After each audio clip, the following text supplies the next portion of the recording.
At the dawn of the 20th century, America was transforming. Cities stretched toward the sky, industry roared with steel and steam, and across the vast landscape, railroads carved new paths through the wilderness, binding the nation together. But behind the smoke and iron, behind the screeching wheels and clanging tracks, there was one man whose power did not come from a locomotive, but from a ledger. His name was John Pierpont Morgan, better known as J.P. Morgan. Banker, financier, architect of empire. In a time when trust in markets was thin and the country's infrastructure was on the verge of collapse, Morgan stepped in not with a campaign speech but with a checkbook. He didn't run for president, he didn't ask for votes. Yet when the economy trembled, the government turned to him.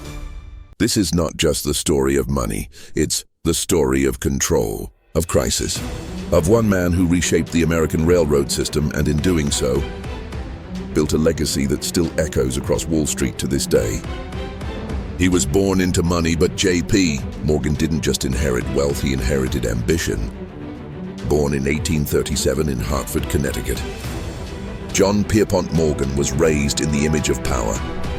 His father, Junius Spencer Morgan, was a successful international banker, and young Pierpont was educated in the finest schools Europe had to offer.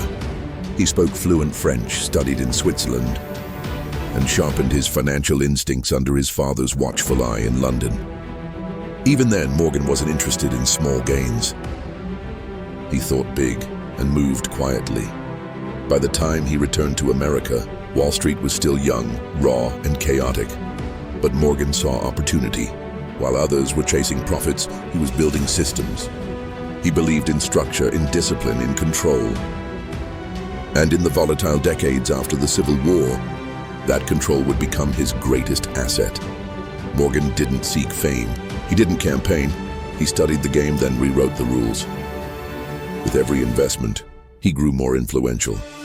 By the 1870s, he wasn't just doing business in America. He was helping define American business itself.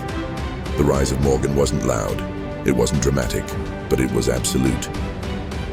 Behind closed doors in quiet rooms, deals were made and Morgan's shadow grew longer by the day. By the late 1800s, America was laced with steel. Railroads had become the veins of the nation, moving people, cargo, and ambition from coast to coast. But behind the sound of roaring engines and whistles was a deeper, more dangerous noise chaos. Rail companies had multiplied overnight, racing to lay track faster than their competitors. Some routes were never meant to go anywhere, they were laid simply to block rivals. Many were poorly built, recklessly financed, and run by men who gambled with other people's money. Fortunes were made in days and lost just as quickly. Investors panicked, stocks plummeted.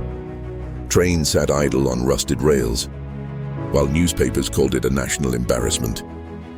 The public saw collapse, the government saw crisis. But one man saw opportunity. He didn't rush, he didn't rant, he watched. He studied, he waited, and then he moved, quietly. He began buying failing railroads, not just buying, fixing. He replaced unstable boards with trusted men. He combined fractured lines into streamlined systems. He introduced what would come to be known as Morganization, a brutal but effective method of financial restructuring. The goal wasn't profit, it was power and control with every deal. He wasn't just saving companies, he was shaping the very structure of American transportation. Executives who once dismissed him now came knocking. They didn't ask for loans. They asked for leadership, and he gave it on his terms. He didn't ride the trains, he didn't wave from platforms. But every mile of track, every car of coal, every iron bolt holding the empire together carried his influence. He wasn't building railroads, he was building a system. And in the vacuum of panic, he became something far greater than a banker. He became the stabilizing force of an entire economy. Power doesn't always announce itself. Sometimes it walks softly through back doors, signs its name in ink, and leaves before anyone realizes the room has changed, but as something else entirely, a private citizen. who began to operate more like a national institution. By the turn of the century, he was no longer just influencing companies. He was setting the tone for entire markets. A nod from him could spark confidence. A meeting with him could calm a storm. He avoided the press, he rejected the spotlight. But the men who did run the country, the senators, the governors, the bankers knew exactly where real authority lived. And it wasn't in Washington, it was in a private library on Wall Street, lit by gas lamp, with ledgers stacked shoulder high and a man seated in silence behind them. He didn't speak in public, but he didn't have to. His movements echoed. His presence rippled. A simple meeting on his calendar could move markets before he even entered the room. There were rumors that he had the ear of presidents, that he advised the Treasury in private, that behind closed doors, the man many called just a banker was actually pulling levers the public would never see. This wasn't about rescue anymore, this was about reach. Not control of businesses, but of direction, of narrative, of what came next. In an age of rapid expansion, financial chaos, and industrial hunger, the country didn't just look for leadership. It responded to gravity, and by now he had become the center of it. By the early 1900s, the lines on the map weren't just railroads. They were veins, and J.P. Morgan was the beating heart behind them. Steel tracks stretched across the country, but behind every mile was a deal. A signature, a negotiation sealed in a smoke-filled room. Morgan didn't lay tracks, he laid frameworks, he didn't see trains. He saw systems, connections, the quiet power of movement not just of people, but of goods, currency, and influence. While others chased industry, Morgan consolidated it. Railroads weren't just transportation. They were leverage, control the routes, and you controlled the economy. At his peak, Morgan oversaw the reorganization of more than half of the nation's rail lines. He forged mergers between competitors and appointed loyal men to leadership, making once fragmented lines into single arteries of commerce. Some called it efficiency, others called it monopoly. Morgan called it necessary. He believed chaos served no one, that the country was growing too fast to stay disorganized, and so he appointed himself the one to bring order. Quietly, absolutely, rail by rail. He shaped a corporate empire with no walls, just roots. This wasn't just about trains, it was about trust. Not in the company name, but in the man behind it. Investors felt safer knowing Morgan was involved. Bankers followed his lead. And presidents listened. He never raised his voice, he never ran for office. But he moved a nation by structuring the invisible web that connected its economy. And with every successful consolidation, every efficient route, every crisis averted, Morgan's influence became less about business and more about gravity, unseen but undeniable. Because in this era, to move forward, you didn't just need tracks, you needed permission. And more often than not, that permission came from him. It was 1907, and the system Morgan helped build was on the verge of collapse. A banking panic swept through New York, and fear, raw and unrelenting, tightened its grip on Wall Street. Lines formed outside banks, stocks tumbled, trust evaporated. There was no Federal Reserve, no government bailout. Just one man with the connections and confidence to calm a market in free fall. J.P. Morgan. In his library, beneath the glow of a green banker's lamp, Morgan gathered the heads of the nation's biggest banks. It wasn't a debate, it was a command center.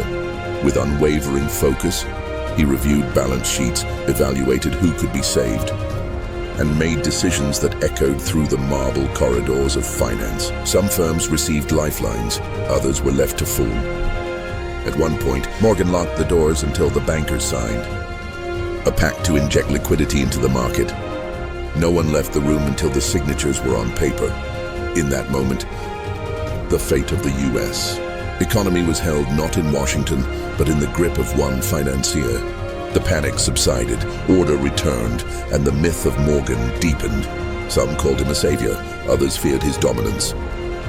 But none doubted his power. This crisis would set the stage for a larger conversation.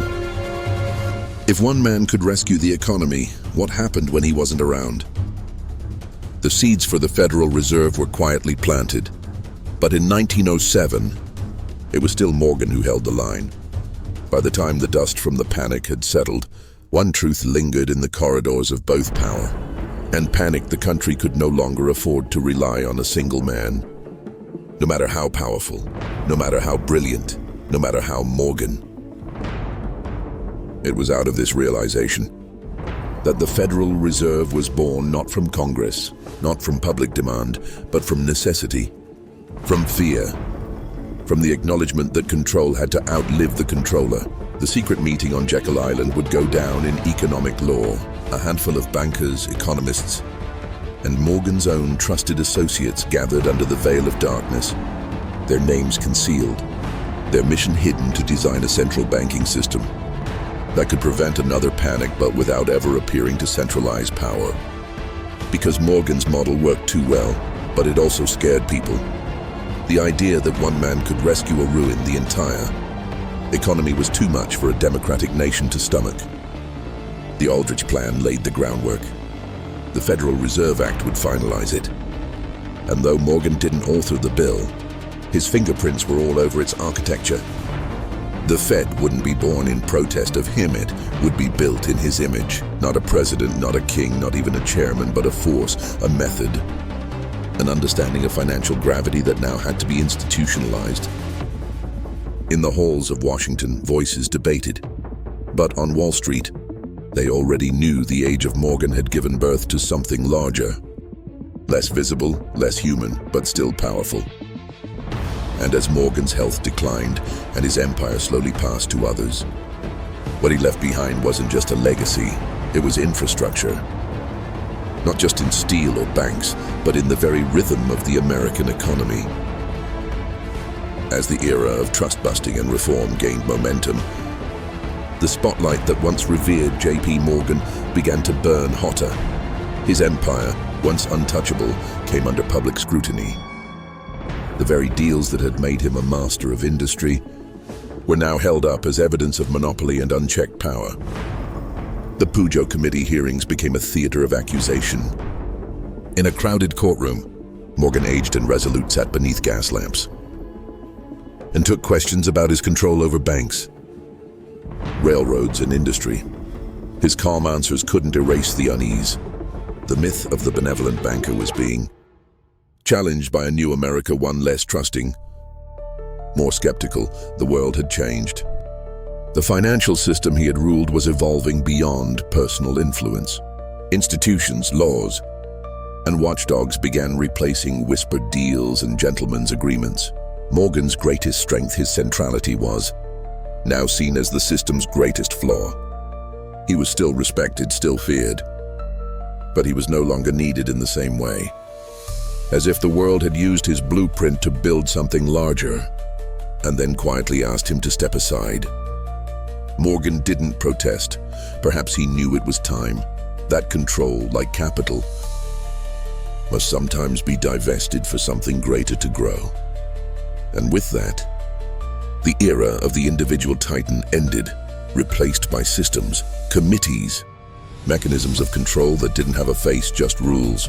Even as his dominance waned, J.P. Morgan's fingerprints remained on nearly every piece of the American financial system. His proteges, his banks, his methods, they carried forward into the new century like echoes through marble halls. The men who once took his calls were now running the system he shaped. Behind the polished walls of new institutions, decisions were still made in back rooms, still influenced by confidence and reputation as much as data. The names had changed, but the model had not. Morgan's legacy had morphed into something less visible, but no less impactful. The press no longer called him the savior of the economy. Reformers painted him as a relic. But in the eyes of industry, the Morgan name still opened doors. The power he once held in his handshake had dispersed, not disappeared. While he no longer commanded headlines, his ideals of order, control, and structured capitalism remained embedded in the framework of American finance. And in the cycles of crisis and recovery, whispers of his approach still shaped responses. Influence without presence, power without posture.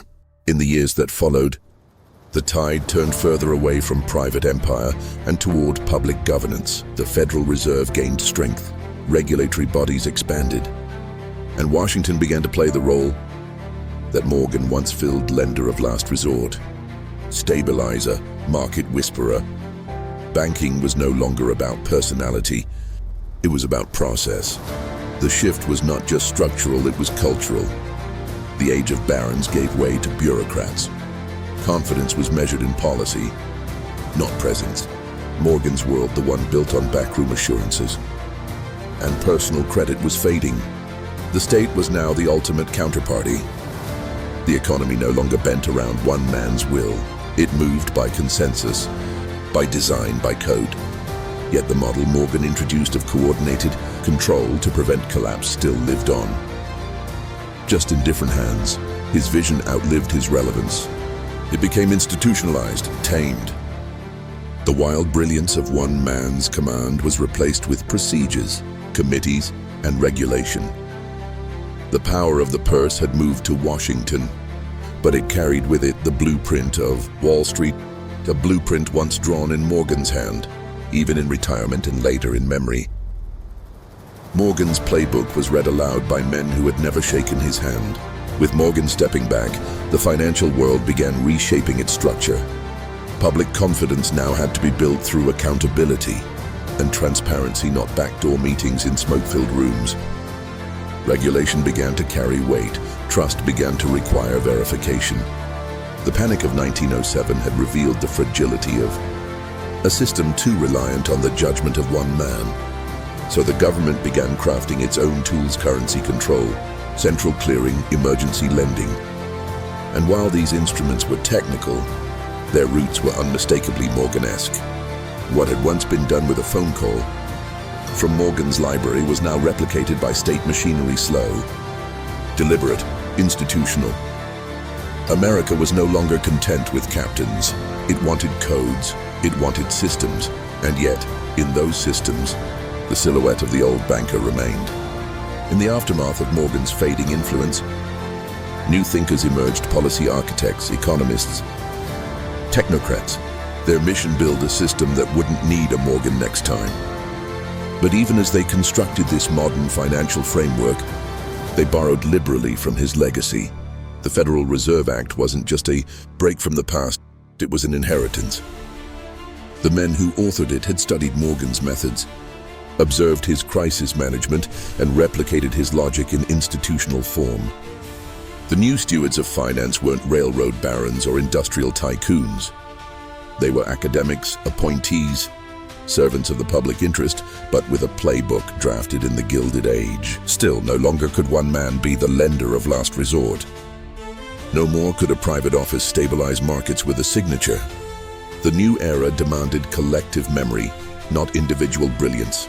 The age of Morgan had ended, but its principles were preserved. As America looked back on the Gilded Age, it began to question not just the power, but the price. The Titans had built an empire, but for whom? Wealth had been amassed, but inequality widened. Stability had been engineered, but at the cost of democracy's transparency. J.P. Morgan's influence came to symbolize both mastery and manipulation. The very system he helped rescue was also one he had quietly shaped to favor his interests.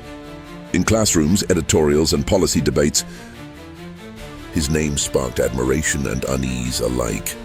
Yet without him, the nation might have collapsed under its own weight. And so the reckoning was not to erase him, but to learn from him. To understand that unchecked power, even when wisely wielded, still demands restraint. America moved forward with caution. Laws were written to prevent another Morgan from rising, but also to ensure the nation would never again need one. As the gears of the new Federal Reserve began to turn, the men who inspired it watched from a distance. J.P. Morgan was older now, his health waning, but his influence still echoed through the corridors of finance like the fading chime of a bell that once rang louder than all others. The country he helped build was changing, The rules he once bent, rewritten. The monopolies he had quietly stitched together were now examined under a harsher public light. The whispers of regulation had grown into voices loud, demanding, and backed by political will. But Morgan didn't fight it. He didn't grandstand. He understood that legacy wasn't preserved by clinging to the present, but by shaping the future before letting go. And though the Federal Reserve was a new name, its DNA was unmistakably Morgan's. Behind the closed doors of the nation's banks, the same tools were being used, risk measured in ratios, confidence created by control, markets moved by psychology as much as numbers. The machine was humming, and it had learned from the best. J.P. Morgan died in 1913, the same year the Federal Reserve Act was signed into law. A coincidence in date but not in meaning. As one era ended, another began. The country mourned the man, but adopted his method. Gone was the figure who could call presidents and command industry with a quiet word. In his place, an institution colder, less personal, but built to last. What Morgan had once embodied, the Fed now enacted. His death didn't end the story. It only ended the signature at the bottom of the page. The rest was still being written, because Morgan was never just a man. He was an approach, a structure, a shadow large enough that the system itself had to rise just to stand where he once did. And in many ways it still does. His influence now lives in interest rates and liquidity injections, in capital requirements and bailout packages. In every crisis response, there's a trace of his philosophy, not of chaos, but of order imposed when it matters most. The man is gone, the myth has faded, but the machine, it still moves.